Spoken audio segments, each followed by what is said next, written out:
Dapat penghargaan Family Goals, Fairuz Arafiq berinang air mata. Keluarga Fairuz Arafiq dapat penghargaan Family Goals dari sebuah acara stasiun televisi. Terlihat kompak, Fairuz Arafiq datang dengan mengenakan baju orange bersama suaminya Sony Septian dan 3 anaknya pada penghargaan Family Goals.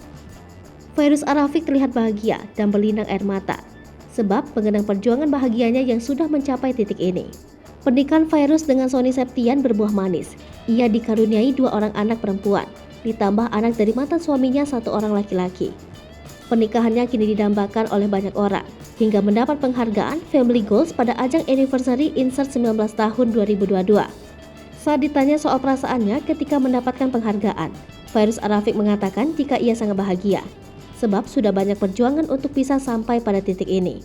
Diketahui, Fairuz Arafiq sebelumnya menikah dengan Gali Ginanjar. Namun hubungan keduanya kandas saat setelah memiliki 1 anak bernama King Fahz Arafiq. Kasus ikan asin yang menyeret nama Fairuz Arafiq yang disebabkan oleh ulah mantan suaminya Gali Ginanjar menjadi titik kelam keluarganya. Namun, alih-alih mengingat masa kelam itu, justru Fairuz Arafiq telah bahagia dengan suami barunya itu. Ia mendapatkan penghargaan Family Goals yang artinya keluarga impian semua orang. Family Goals yang dilihat dari keluarga kecil Fairuz Arafiq dan Sony Septian dapat dilihat dari parenting keduanya untuk ketiga anaknya. Parenting yang dilakukan Fairuz dan Sony kepada King Fahz tampaknya dilirik oleh masyarakat luas.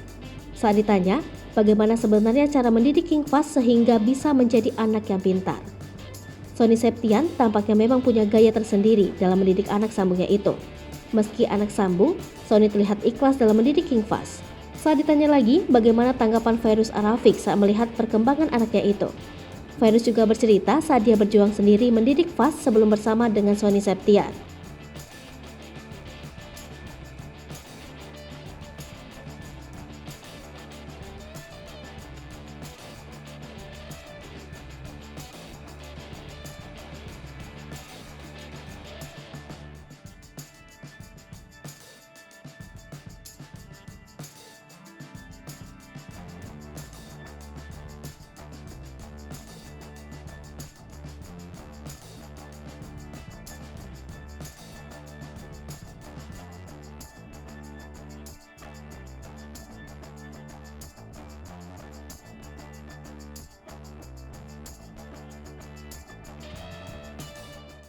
Hai pemirsa Sri Popo TV, jangan lupa komen, like, dan subscribe, serta tonton terus berita-berita terupdate lainnya ya.